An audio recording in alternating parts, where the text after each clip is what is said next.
जो मलाई है ना, उसको खाने के लिए है, जनता के लिए नहीं है। आप लोगों की बात उठाने के लिए नहीं। क्यों? कोई जाता तो कहता भाई वाइसू करवाओ, जूझ जिताया।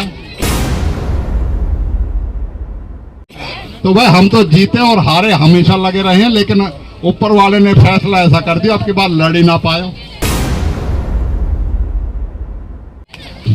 अगर उनकी नीयत होती तो कुछ करने की जनता हमदर्दी होती। अब रंगन ने बदल रहे हैं,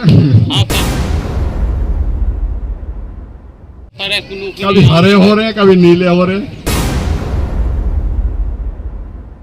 तो वही जनता के देश जो है ना, आप लोग ऐसे लोगों को सबक सिखाओ। ये चीजें बुनियादी चीजें जो मुद्दे नहीं थे आज तक, लेकिन अब ये भी यहाँ इस इलाके में मुद्दे थे। हमारे मुद्दे थे, कहीं मेडिकल कॉलेज बनाया हमने, कहीं हमने इंजीनियरिंग वक्फ का इंजीनियरिंग कॉलेज बनाया, कहीं हमने नुहू से लेके गुड़गांव से लेके नुहू तक का एक 4 लेन रोड बनाया, कहीं हमने IMT विकसित की, कहीं हमने पॉलिटेक्निक बनाई। और आपके बीच में इस बात को कहते हुए मुझे फख्र होता है कि कांग्रेस के समय के जितने भी परियोजनाएं हैं, उनके अलावा बीजेपी के 10 साल के शासन में एक परियोजना बता दो और वे पहाड़ ऊपर भी मैं शामिल कर सकूं। हमने तो बस अड्डे बना दिए, इन पे बस स्टैंड नहीं बने किसी चीज। सब जगह बस स्टैंड बना दिए, नहीं बना। भाई 11 महीने मंत्री रहे थे ट्रांसपोर्ट के। तो कहने का मतलब है हमारे मन में विकास करने की ललक है, हमारे मन में इस इलाके को तरक्की करने की एक हमारा नजरिया है, जिसको हम पूरा कर सकते हैं। आज आपके बीच में मैं जब आता हूं और इन नौजवानों को देखता हूं और इनका उत्साह जब देखता हूं, उससे हमारी जिम्मेवारी और भी ज्यादा बढ़ जाती है। इन्हें रोजगार उपलब्ध कराना है, इन्हें व्यापार उपलब्ध कराना है, इन्हें ऐसा माहौल देना है जिससे अपनी परिवारों का लालन पालन ये खुद कर सके और माँ बापों का अपने का सहारा बने। आज क्या हालत है, अत्यधिक बारिश तो हुई, लेकिन ऐसी हालत हमारे पानी से पिछली फसल तो खराब हो ही गई। मैं समझता हूँ कि अगर पानी नहीं निकला ना, अगली फसल के भी लाले पड़ जाएंगे। लेकिन इस सरकार ने क्या किया? हमने तो इस सरकार से जाके गुहार कई बार लगा दी और पहले भी हालत हुई तो हमने विधानसभा में जाके इन मुद्दों को जाके उठाने का काम किया। लेकिन ये ऐसी निकम्मी सरकार है, इस इलाके के प्रति तो किसी चीज का नहीं करती। और जो 2022 रबी में जो फसल खराबा हुआ था, हमने तो उसके लिए धरना प्रदर्शन करके एक जद्दोजहद करके उसका आकलन कराया। 32 करोड़ रुपए मुआवजे का इस जिले में आया था।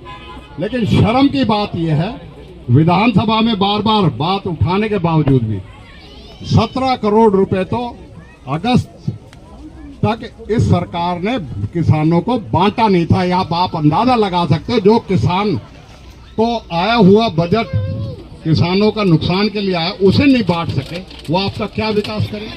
और ऐसा नहीं है कि बीजेपी में आपके नुमाइंदे नहीं है, नुमाइंदे हैं, लेकिन वो भाई अपनी निजी स्वार्थ के लिए हैं। वो वक्फ बोर्ड की एडमिनिस्ट्रेटर के लिए हैं, वहां से जो मलाई है ना, उसको खाने के लिए हैं, जनता के लिए नहीं है, आप लोगों की बात उठाने के लिए नहीं। क्यों? कोई जाता तो कहता भाई वाइसू करवाओ, जूझ जिताया। तो भाई हम तो जीते और हारे हमेशा लगे रहे हैं, लेकिन ऊपर वाले ने फैसला ऐसा कर दिया अब की बात लड़ ही ना पाए। अगर उनकी नीयत होती तो कुछ करने की जनता हमदर्दी होती। अब रंगन ने बदल रहे हैं, कभी हरे हो रहे हैं, कभी नीले हो रहे हैं। तो वही जनता के देश जो है ना, आप लोग ऐसे लोगों को सबक सिखाओ जो आपके वक्त में काम ना आए। भाई यहूदा ने कहा, कोरोना की बात कही, एक ऐसी आपदा थी मानवता पे कि मैं समझता हूं कि दुनिया का कोई देश नहीं बचा और हमारा इलाका तो बचना क्या था। लेकिन हालात क्या हुई और उस वक्त कौन सामने आके उस समय में लोगों का साथ दिया। उसके बाद हालत कोई भी हुई हो, चाहे नफरत की राजनीति हुई हो, चाहे एक नौजवान ने कहा कि क्या हालत हुई है, कभी किसी की आवाज निकली? कभी किसी की आवाज निकली? बैठे तो है वहां, लेकिन सरकार से जरूरत नहीं है ये कहने की कि ये कैसे हो रहा है। क्यों? वो तो बेचारे अपनी नौकरी बचाने के चक्कर में, भाई उनने तो नौकरी करनी है और हमने आपकी क़यादत करनी है। ये फर्क है कि हम आपकी क़यादत करेंगे और उसके लिए आज इलाके के जागरूक लोगों ने अपनी पार्टीबाजी, अपने मतभेद भुला के गांव में कई अलग अलग धड़े हैं, कई अलग अलग गुट हैं। ये बैठे हमारे साजिद, 2 सरपंच लड़े थे रहवासन से, आज दोनों के दोनों सरपंच हमारे साथ हैं। ये एक सोच है ना कि हमें विकास करना है। हम अपनी लड़ाइयों को बाद में लड़ लेंगे, लेकिन अपने मुस्तकबिल को और अपने नौजवानों को इनके हालत सुधारने के लिए हमें आगे बढ़ना है। तो भाई आपसे भी मेरा ये है, बीजेपी और कांग्रेस से सीधा मुकाबला है। लोकसभा में भी आपने देख लिया और विधानसभा में भी कह रहे हैं। इसके अलावा कोई अगर बरगला के वोट दिलवाता है ना, चाहे वो जजपा की है चाहे आईएनएलडी की, वो बीजेपी को फायदा करती है। क्योंकि ये बीजेपी से अगर कोई लड़ रहा है तो कांग्रेस पार्टी लड़ रही है, बीजेपी से अगर लड़ रहा है तो वाहिद हमारे जो नेता हैं राहुल गांधी लड़ रहे हैं, जिन्होंने सारी आवाज हमेशा आप लोगों के हक की उठाई है।